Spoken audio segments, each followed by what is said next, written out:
In this do-it-yourself video, we will see how we can block websites with K7 Business Security.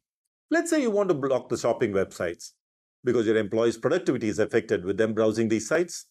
All you have to do with K7 Business Security is log into the console, navigate to the Manage Devices menu on the left, select Policy, click on New Policy, and then Web Filtering.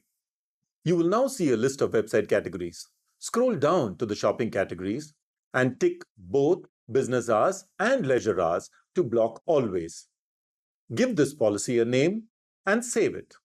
You can now assign this policy to a group of computers. None of the computers in that group would be able to access any of the shopping websites. You don't need to block each website individually.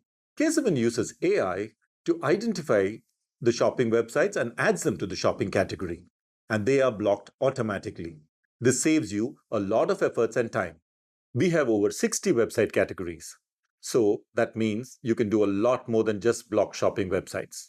Of course, you can have exceptions and allow access to certain websites. For example, we can block all the financial services websites and allow access only to the website of the bank your business uses.